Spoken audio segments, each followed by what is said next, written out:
صافی صاحب، آپ کو کیا لگتا ہے، ہم بات کر رہے ہیں الیکٹیبلز کی، زرداری صاحب بھی خیبر پختونخوا پہنچے ہوئے ہیں، وہ کس کی تلاش میں پہنچے ہیں؟ پھر انہوں نے بلوچستان بھی جانا ہے، کون زیادہ اہمیت رکھتا ہے یہاں پر؟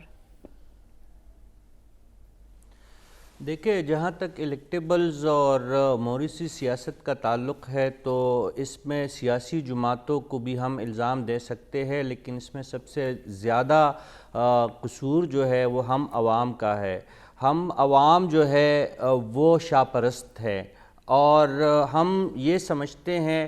یہ ہماری جو ہے ایک مجموعی معاشرتی سائیکی بن چکی ہے کہ سیاست پہ چند جماعتوں اور ان جماعتوں کے اندر چند خاندانوں ہی کا حق ہے۔ یہ موروثی سیاست کو پروان چڑھانے والے ہم عوام ہے۔ اگر ہم عوام اس سے انکار کر دے تو شاید یہ موروثی سیاست اور الیکٹیبل کی سیاست خود بخود دفن ہو جائے گی، لیکن وہ منزل پاکستان میں ابھی بہت دور ہے۔ مثال کے طور پر اگر مسلم لیگ نون سے آپ نواز شریف کی ذات کو منہا کرے، ان کو علیحدہ کرے، تو مسلم لیگ کے کتنے ٹکڑے ہو جائیں گے یہ سلمان غنی صاحب آپ کو بہتر بتا سکتے ہیں، اور ان کے بغیر مسلم لیگ نون کی کیا حالت ہوگی۔ اسی طرح ہم دیکھتے ہیں کہ جب نواز شریف صاحب کا خاندان موجود رہتا ہے تو ان کے مقابلے میں دیکھیں شاہد حقان عباسی جیسے لوگ اور چودھری نثار جیسے لوگ بھی اگر کڑے ہو جائے اپنے حلقوں کے باہر، تو مریم نواز کے برابر وہ عشر عشیر اس کے برابر جلسہ یہ لوگ بھی نہیں کر سکتے۔ اتنے بڑے بڑے نام، وزیر داخلہ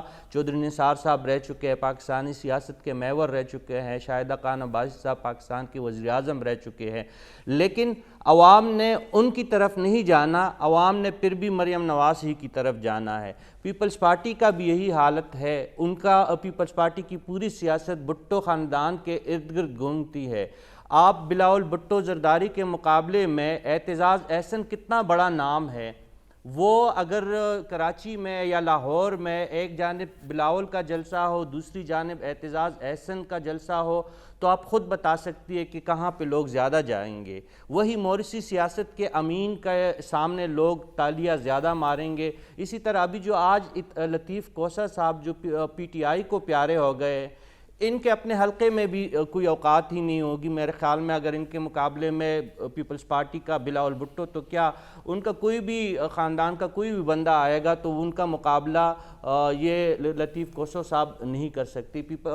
جے یو آئی کا یہی حالت ہے، مولانا کے بغیر کوئی ان کا مقابلہ نہیں ہے، اے این پی کی یہی حالت ہے، یعنی قومی سیاست سے لے کر مذہبی جماعتوں تک اور قوم پرست جماعتوں تک سب کی یہی حالت ہے، اور اس کی ذمہ دار جو ہے سیاسی جماعتوں کے ساتھ ساتھ ہم ہے، کیونکہ ہم اپنے درمیان میں سے کسی کو بڑا نہیں مانتے۔ اگر ہمارے درمیان کوئی جرت کر کے عام بندہ سیاسی دائرے میں شامل ہونے کی کوشش کرتا بھی ہے تو ہم اسے تسلیم نہیں کرتے، کیونکہ ہمارے ہاں سیاسی اور جمہوری رویے ہے ہی نہیں۔ اور اس کی بنیادی وجہ میری نظر میں یہ ہے، اور اس کا رستہ اس طریقے سے روکا جا سکتا ہے کہ طلبہ سیاست پہ جو پابندی جنرل ضیاء الحق نے تو اور بھی بہت زیادہ پاکستان میں اندھیرے پہ لائے تھے، لیکن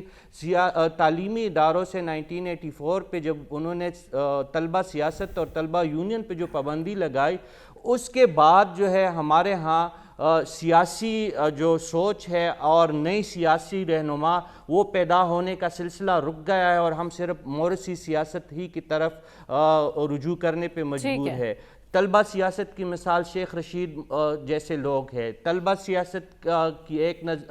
مثال جو ہے معراج محمد خان جیسے شاندار مقرر اور شاندار سیاستدان رہے ہیں۔ جب تک آپ طلبہ کی سطح پہ، نوجوانوں کی سطح پہ سیاسی رویوں کو فروغ نہیں دیں گے، آپ کو برداشت کرنا پڑے گا انہی گھسے پٹے لوگوں کو، انہی الیکٹیبلز کا، اور یہی حالت الیکٹیبلز کا بھی ہے کہ اپنے حلقوں میں وہ سب بڑے ہیں اور ان کے پاس ہی لوگ جاتے ہیں، ان سے بڑا جو مقامی لوگ عوام ہوتے ہیں حلقے کے، ان سے دوسرے کو بڑا ماننے کے لیے وہ تیار ہی نہیں ہے۔ آپ کہہ رہے ہیں یعنی شخصیات کی اہمیت ہے، یہاں پارٹی ٹیگ کی اتنی زیادہ اہمیت نہیں ہے۔